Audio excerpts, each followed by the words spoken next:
Guys welcome back to my under blog. তো আজকে ব্লগটা এখান থেকে স্টার্ট করছি। তো আজকে হচ্ছে সপ্তমী। তো আমার পুজো ব্লগটা এখান থেকে স্টার্ট হচ্ছে আজকে থেকে, মানে সপ্তমী থেকে। তো আজকে হচ্ছে ঠাকুর দেখতে যাওয়া, আর আজকে হচ্ছে নানা রকম ভুরি ভোজ হবে বাড়িতে। তো লাঞ্চে আমরা কি কি মানে কি করছি, আর আজকে পুজোর দিনে মানে সপ্তমীর দিনে আমাদের কি করে কাটছে, তার জন্য কিন্তু আমার ব্লগে চোখ রাখতে হবে বন্ধুরা। আর ব্লগটা লাস্ট পর্যন্ত দেখতে হবে, আর একটা লাইক আর সাবস্ক্রাইব করে দিতে হবে চ্যানেলটাকে। তো বন্ধুরা এখানে দেখতে পাচ্ছ আমি সুন্দর করে রেডি হয়ে গেছি, আমার চান টান হয়ে গেছে, আমি রেডি হয়ে গেছি। কারণ আজকে সপ্তমী সকাল ঘুম থেকে উঠেই আমি রেডি হয়ে গেছি। আর দেখো এখন বাজে হচ্ছে প্রায় 9:30। তো আজকে অনেক লেট করে উঠেছি। আর পূজা কদিন এখন ছুটি কদিন আমি একটু লেট করেই উঠছি, কারণ বুঝতেই পারছো অনেক রাত্রে শুচ্ছি, তার জন্য লেট করে উঠা হচ্ছে। তো বন্ধুরা বেশি দেরি না করে এটাই বলবো যে আজকে সারাদিনে ব্লগে আমাদের মানে পাশে থাকো, আর ব্লগটা দেখো আর এনজয় করো। তো আজকে সপ্তমী ব্লগটা এখান থেকে স্টার্ট করছি। তো ব্লগ এই দেখো বন্ধুরা, এখানে আমার মা মুড়ি মাখছে বাবার জন্য, দুধ কলা খাবে বাবা আজকে। এই যে দুধ কলা মাখা হচ্ছে। আর এই যে মা হাই বলে দাও বন্ধুদেরকে, আজকে অনেকদিন পর আসা। আজকে শুভ সপ্তমী বন্ধুরা। আর মায়ের এখন বলতে কিছু হয়নি, এই সবে জল খাবার মা আমাদেরকে দেবে, এরপরে মা চান টান করবে। আর কিন্তু আমি রেডি হয়ে গেছি সকাল সকাল। চলো তোমাদেরকে বাইরে একবার নিয়ে যাই। আর এই সকালটা খুব সুন্দর, আর জলে কি অবস্থা করেছে গো।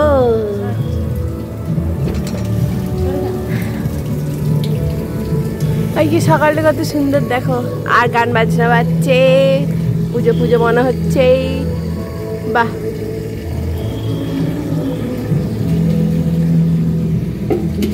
তো এইখানে বন্ধুরা কি হয়েছিল দেখো, এখানে এই যে বিড়ালটা এসেছিল, তাকে আমি বলছিলাম যে ওই বিস্কুটগুলো মা দিয়েছিল, বিস্কুটগুলো খেয়ে নে। তো এই চলছিল, আমি হঠাৎ করে আমি তাকিয়ে দেখি, মানে এই যে মানে বিড়ালটা খাচ্ছিল না বলে আমি ওকে বলছিলাম যে খেয়ে নাও। তারপরে আমি আর মা গল্প করছিলাম, হঠাৎ করে আমি তাকিয়ে দেখি যে দূরের থেকে দেখতে পাই যে ওখানে না একটা মানে আমাদের একটা মানে ওই দিকে মানে উঠোনের দিকে, এই যে তোমাদেরকে দেখাচ্ছি, এই যে উঠোনের এই দিকটাতে এখানে একটা সাপ ছিল। এই যে গর্তটা তোমরা দেখতে পাচ্ছ, এই সাপটা না গর্তের ভিতরে ঢুকে গেছিলো। ওখানটা অ্যাকচুয়ালি ভাঙা টাইপ, মানে ভেঙে গেছিলো আমাদের উঠোনটা, তো সেখানে না অ্যাকচুয়ালি সাপটা ঢুকে গেছিলো। আর দেখে বন্ধুরা আমার তো বিশাল ভয় লাগছিল। আর আজকে যেহেতু সপ্তমী, ও ম্যাম আসি, কি হয়েছে, রোদ লাগছে, খিদে পেয়েছে, কি হয়েছে, কি কি বলতে চাই, বক্তব্যটা কি বক্তব্য, তবে তো বুঝতে পারবো আমরা। বিনা বক্তব্যে আমি কি করে বুঝবো? খেলি না, দিলাম যা বিস্কুট খেয়ে নাও বিস্কুটটা।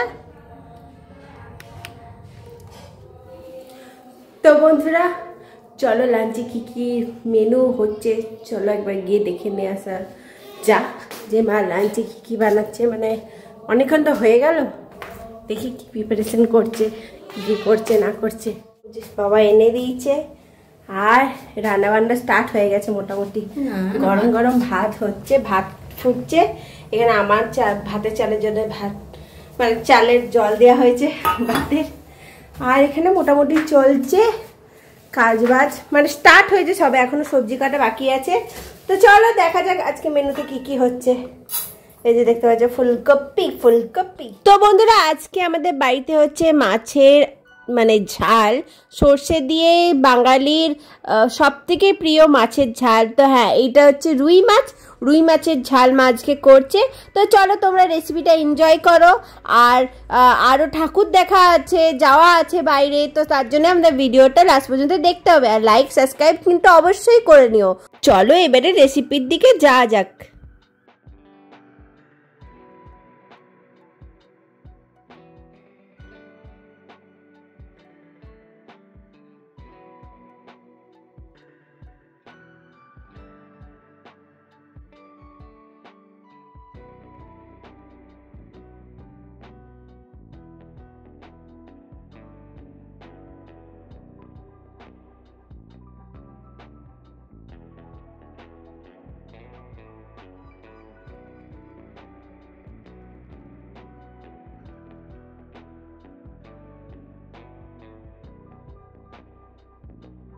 ভিডিওর পিকচার কোয়ালিটি একদম ভালো ওঠেনি বন্ধুরা, কারণ সেটিংয়ে কিছু প্রবলেম হয়ে গেছিলো ক্যামেরার, তো তার জন্য তোমরা প্লিজ ম্যানেজ করে নিও।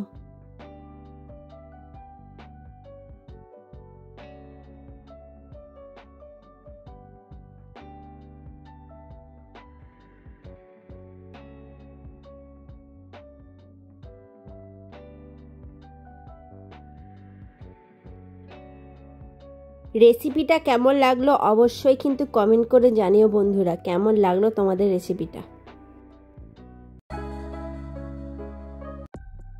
তো বিকালে আমরা রেডি হয়ে বেরিয়ে গেলাম ঠাকুর দেখার উদ্দেশ্যে। হ্যাঁ, এটা ছিল ফুলঝড়ের ঠাকুর যেটা আমরা দেখতে এসেছিলাম, আর থিম করেছিল হচ্ছে সহজ পাঠ। তো তোমরা সহজ পাঠ বলতে একটা বুঝেই গেছো, সেই আমাদের বাঙালিদের সহজ পাঠ, যেখানে যেই সহজ পাঠটা পড়ে আমরা ছোটোর থেকে বড় হয়েছি। ছোটোতে যখন প্রথম আমরা 1-2 পড়েছি তখন আমরা এই সহজ পাঠ পড়েছি, রবীন্দ্রনাথের লেখা সহজ পাঠ। তো প্যান্ডেলের দিকে এগিয়ে যাচ্ছিলাম ততই মনে পড়ে যাচ্ছিল ছোটোবেলার কথা, যেই সহজ পাঠ পড়ে আমরা প্রথম অক্ষর চিনেছি, সেই সহজ পাঠ জুড়ে পুরো আদলে তৈরি হয়ে গেছিলো একটি মণ্ডপ। তো খুবই ভালো লাগছিল বন্ধুরা। তো তোমরা দেখতেই পাচ্ছ যে মণ্ডপটা খুব সুন্দর করে সাজানো হয়েছে, আর সহজ পাঠের যা মানে সব জিনিসপত্র দিয়ে সাজানো হয়েছে, তার সাথে বাঁশ আছে, ঘাস আছে, দেখতে পাচ্ছ খড় রয়েছে, বাঁশ রয়েছে। তো খড়ের যত সব জিনিসপত্র মানে একটা গ্রাম্য পরিবেশ নিয়ে তৈরি হয়ে গেছিলো সহজ পাঠ। আর উপরে দেখতে পাচ্ছ কি সুন্দর প্যান্ডেলটা করেছে। তো তোমরাও দেখো যে এই সহজ পাঠ যে প্যান্ডেলটা আমরা দেখতে গিয়েছিলাম সেটা কত সুন্দর হয়েছে।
ওই যে দূর থেকে দেখতে পাওয়া যাচ্ছে মায়ের মূর্তি।